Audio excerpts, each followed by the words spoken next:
What would you do if the very people you love most, your own family, stood in front of you one day and tried to take away the one thing that means more than anything else? Not money, not a car, but the place that holds your childhood, your memories, your roots. For me, that place was my grandfather's farm, a piece of land that had been in our family for generations, passed down with a promise I swore I would keep. I thought nothing could come between me and that promise, until the day my father and brother showed up in my driveway, ready to sell it out from under me. This is the story of how far I had to go, and how much I had to fight to protect what was mine. And it's a story I'll never forget. Don't miss a single episode of our gripping family drama series. New stories are uploaded regularly, and trust us, you'll want to be the first to know what happens next. Don't forget to turn on notifications for more emotional family stories every day. Because sometimes, the most powerful stories are the ones we live through, or never dare to tell.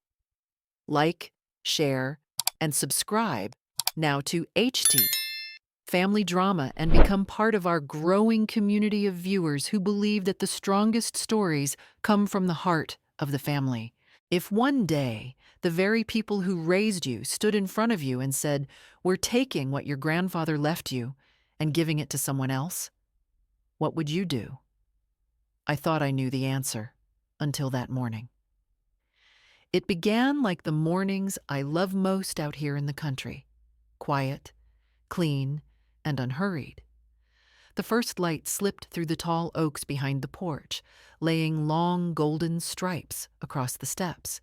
A thin veil of mist still clung to the pasture. I sat on the wooden stairs, hands wrapped around a white porcelain moon, the heat warming my palms. The smell of coffee mingled with the sweet scent of cut hay drifting on the breeze, a fragrance that felt like home, like it held my whole childhood. In my right hand, an old brass key rolled between my fingers. There was a small scratch near the teeth, the mark of years of use.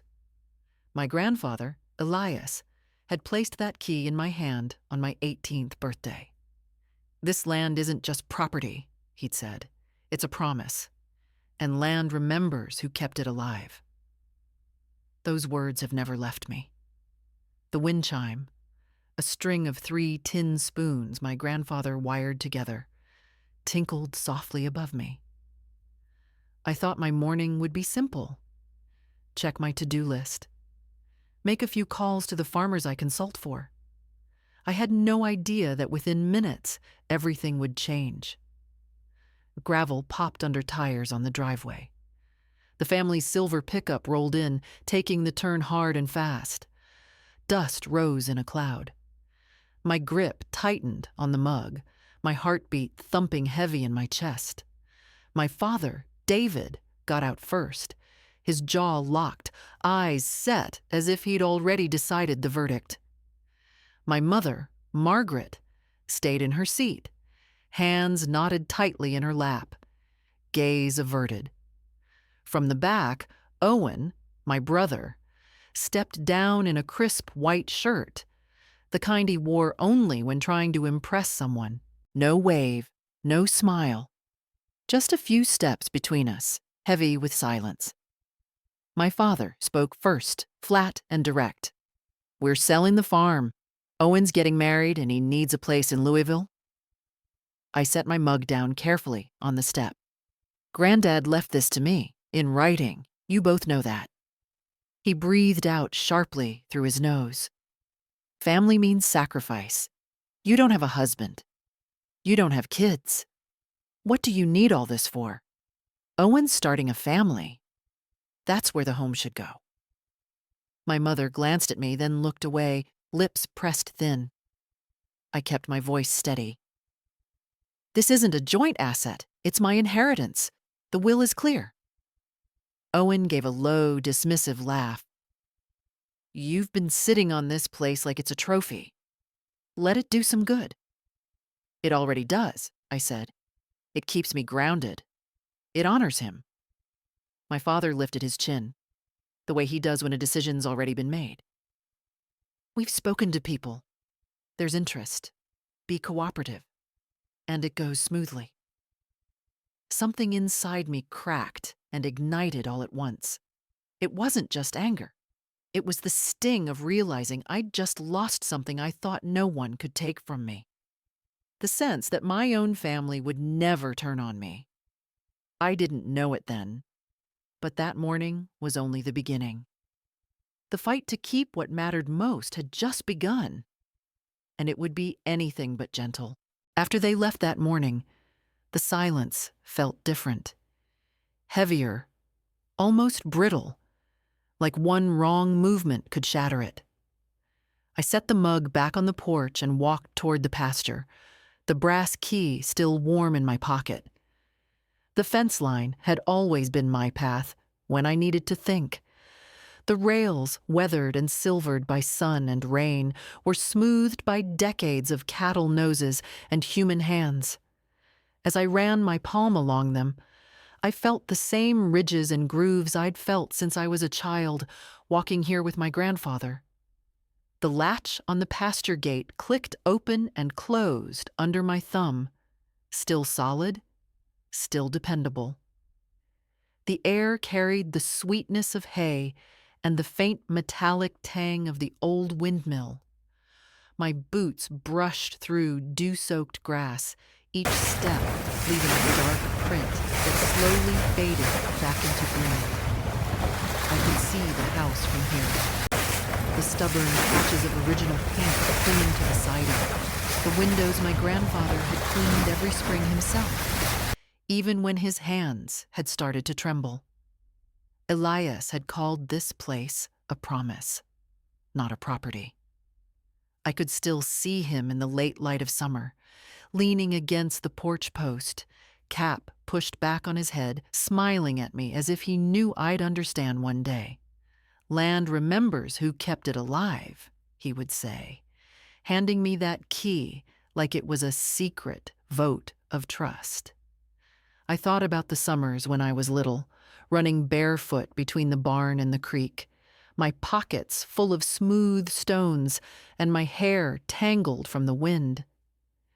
I remembered the year he let me drive the old pickup in the lower field, my hands barely reaching the wheel, my heart pounding with the thrill of doing something that felt grown up.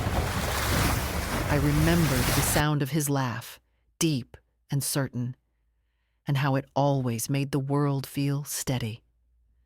This farm wasn't just where I lived. It was the rhythm of my days, the foundation under my feet. It was the smell of fresh biscuits in my grandmother's kitchen, the quiet hum of crickets at night, the glow of the barn light across the field when the rest of the world was dark. It was every lesson I'd ever learned about patience, work, and pride. And now, all of it felt like it was standing on the edge of a cliff. I paused at the top of the hill, looking down over the fields that rolled toward the tree line. My grandfather had once told me, "You never really own the land, Evie. You borrow it from the ones who'll come after you. You take care of it for them." I had always believed them meant my family. I wasn't so sure anymore. A gust of wind stirred the oak leaves, making the chimes on the porch ring faintly in the distance. I turned back toward the house, the key pressing against my thigh with each step. I didn't know exactly what my father and Owen had planned, but I knew this: they wouldn't let this go, and neither would I. The first attempt had been that morning on the porch, but the real confrontation came 2 days later. It was late afternoon, the sun hanging low, bleeding gold through the clouds. I'd just come back from checking the lower field when I saw a black SUV parked by the barn. My gut tightened before I even recognized the plates. It was my parents' vehicle. They were already inside the house when I opened the door. My father stood at the kitchen table, papers spread out in neat stacks. My mother sat stiffly in the chair beside him, her hands folded so tightly her knuckles were pale. Owen leaned against the counter, dressed sharply as if he'd just stepped out of a business meeting. "Evelyn," my father said, not looking up, "sit down." I stayed standing. "What's going on?" He tapped the top sheet. "We've had an offer, a generous one. The buyer's ready to move fast. If you sign, you'll walk away with more than enough to set yourself up anywhere you want." I shook my head slowly. "I'm not selling." Owen pushed off the counter. "Don't be stubborn. This place is old. It's work. You're here alone, Evie. You think you're going to keep this running forever?" "I am keeping it running, and it's not just a place, Owen. It's my home. It's where I belong." He smirked like I'd said something naive. "You could belong somewhere else. Somewhere nicer. Somewhere where you're not breaking your back for a few acres of nostalgia." I could feel my pulse in my temples. "You mean our grandfather's life's work? The land he trusted me with?" My father finally looked up, his eyes steady but cold. "Sometimes what's practical doesn't line up with sentimental attachments. We're offering you an easy way forward." I stepped closer, planting my hands on the table between us. "You're not offering. You're taking. And I won't make it easy." There was a moment of silence, heavy and unmoving. My mother's gaze flicked between us, her lips pressed tight. She didn't speak. She never did when things turned like this. Finally, Owen picked up the pen from the table and held it out to me. "Think about the family for once. You've had your time here. Let someone else use it for something that matters." I stared at the pen, then at him. "It already matters. You just can't see it." I walked out before any of them could say another word. My boots hit the porch hard, the evening air sharp in my lungs. Behind me, the low murmur of their voices rose and fell. Then the door shut. As the SUV's engine started, I stood by the fence, watching dust curl up behind their tires. I knew that look in my father's eyes. This wasn't over. This was just their opening move. And I needed to be ready for mine. That night I couldn't sleep. The ticking of the old clock in the hallway seemed louder than usual, marking each passing second like a reminder that I was running out of time. I lay there in the dark, staring at the wooden beams above my bed, thinking about my grandfather's words and the way my father had looked at me that afternoon, calm, certain, as if the outcome was already set. I wasn't naive. I knew my father's persistence. If he couldn't convince me with talks of family duty, he'd try to pressure me, to wear me down until the fight felt heavier than the cause. And Owen. Owen would find ways to make me look unreasonable, selfish even. I pushed the blanket aside, got up, and made my way to the kitchen. The house was silent except for the low creak of the floorboards beneath my feet. I set a pot of water on the stove and leaned against the counter, letting the quiet steady me. The brass key was still in my pocket from earlier that day. I rolled it in my hand, the weight of it grounding me. If they were going to push, I needed to push back, and not just with words.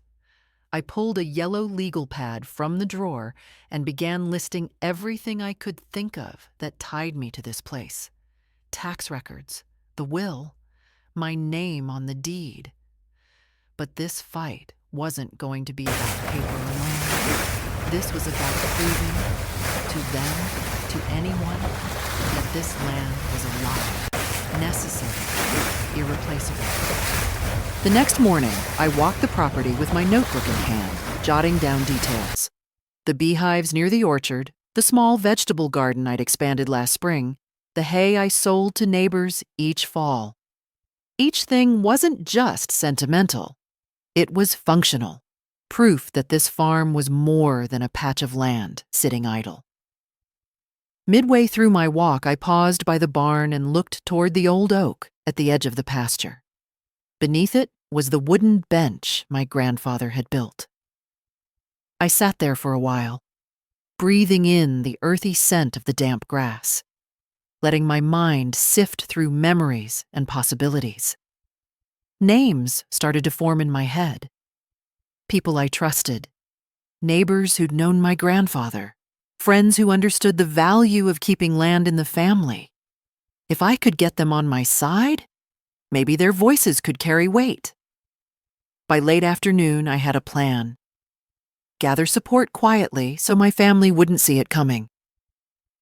Document the farm's productivity. And find someone who could help me navigate whatever legal storm my father was preparing. As the sun dipped low, the sky burning in streaks of orange and violet, I felt something I hadn't felt in days. A small, sharp edge of hope. But as I turned toward the house, I noticed fresh tire tracks in the dirt driveway.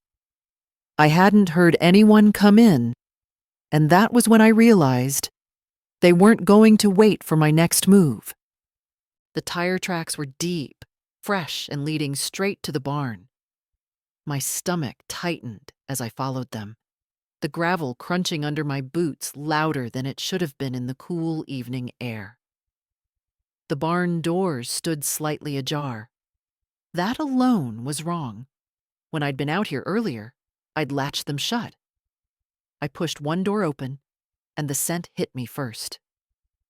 Not the usual warm mix of hay and oil, but something sharper, chemical, metallic. And then I saw it. Cardboard boxes stacked on the workbench, the top flaps still open, full of real estate brochures and glossy photographs of my farm.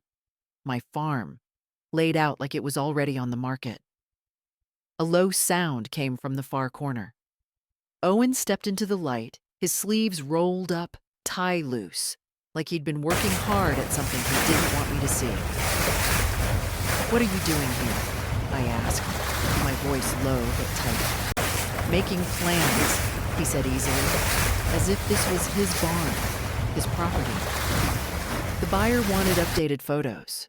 They're serious. They're offering more than we expected. I stepped forward, my boots kicking up dust. "You had no right to come here without telling me. You had no right to do any of this." He shrugged. "It's family land, Evie. We all have a stake." "No," I cut him off, the word sharp in the space between us. "Granddad's will says otherwise. You know that." His smirk was small, but it burned hot in my chest. Wills can be challenged, especially when the person holding onto the property doesn't have the means to keep it up. I took a step closer until we were almost nose to nose. "I'll find the means. Don't doubt that." For a moment, the air between us felt electric, like a storm ready to break. Then he grabbed one of the brochures, shoved it into my hand, and walked past me toward the door. "Think it over," he tossed back, "because the next step isn't going to be this polite." I stood there, my pulse pounding in my ears, staring at the paper in my hand. A perfect, staged photograph of my pasture stared back at me, the caption reading, "A rare opportunity for development." By the time I walked back to the house, the sky was dark, and the porch light cast a sharp yellow circle on the steps. Inside, I sat at the kitchen table and stared at the brass key. This wasn't just a disagreement anymore. This was a siege, and I knew if I wanted to keep what was mine, I'd have to hit back harder, and soon. 2 days later, the breaking point came. It was a gray morning, the kind where the clouds hung low enough to touch the tops of the oaks. I'd been up since dawn, running through my list of allies, rehearsing what I'd say to each of them. The phone calls had started well. My neighbor, Ruth, promised to stand by me, and Mr. Porter from down the road offered to write a statement about the farm's productivity. I was building a wall of support, brick by brick. But just after noon, the wall cracked. I was hauling a bale of hay to the pasture when I saw another vehicle pulling up the drive, a white sedan I didn't recognize. It rolled to a stop, and two men in suits stepped out, one holding a clipboard, the other carrying a camera. "Afternoon," the one with the clipboard called out. "We're here for the property inspection." I froze. "Excuse me?" He glanced at his notes. "We were told the owners approved it. This is for the buyer's due diligence process." The heat rose in my chest, a slow burn turning sharp. I'm the owner, and I didn't approve anything. He shifted uncomfortably, but didn't back down. "We have authorization from David Marsh." My father. I walked toward them, closing the distance until the camera guy lowered his lens. "You can turn that around right now. There's no inspection today. Not without my consent." The man with the clipboard hesitated, then gave a short nod to his partner. They turned back to the car without another word. Gravel spit under their tires as they drove off. I stood there in the driveway, my hands trembling. Not from fear, but from fury. It was one thing for Owen to sneak around taking pictures. It was another for my father to move forward as if I didn't even exist. That night I called him.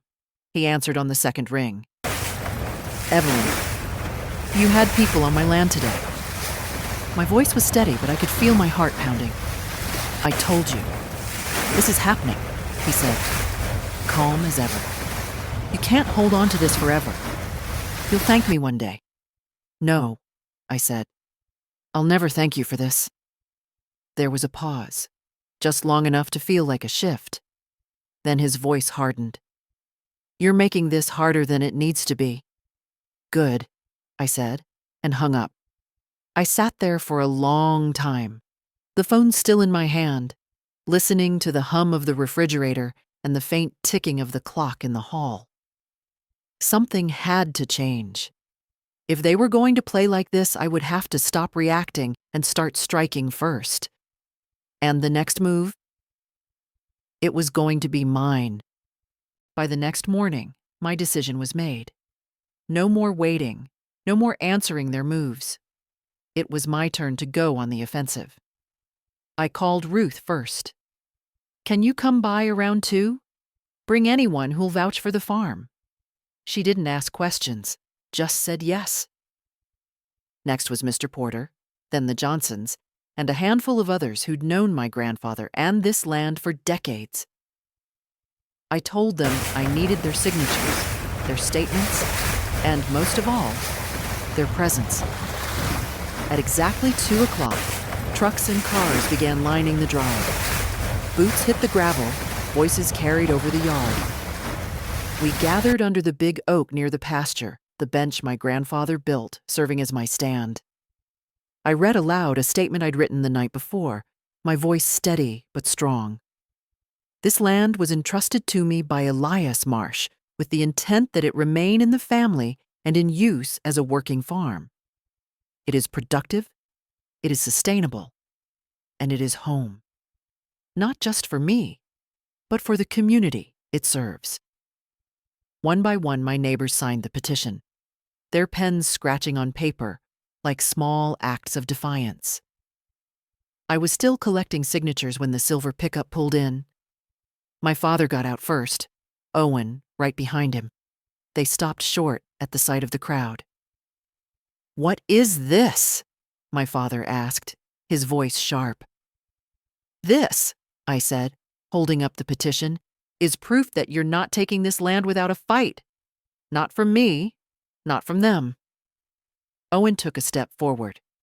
"Evie, this won't—" "It will," I cut in, my voice louder now. "You can take your offers, your inspections, and your buyers, and tell them the owner isn't selling. And if you try to push past that, I'll take you to court, and I'll bring every one of these people with me." For a long moment, my father just stared at me. The tension between us was thick enough to feel in the air. Then he glanced at the crowd, at Ruth, at Mr. Porter, at the faces that had known him since he was a boy. Something in his eyes shifted. "This isn't over," he said finally. "Maybe not," I replied, "but today it is." They left without another word, the pickup disappearing down the drive. When the last neighbor headed home, I sat alone on the bench under the oak, the late afternoon light filtering through the leaves. The brass key was in my palm, warm from the sun. I turned it over slowly, thinking of my grandfather's voice. Land remembers who kept it alive. I didn't know what the next weeks would bring.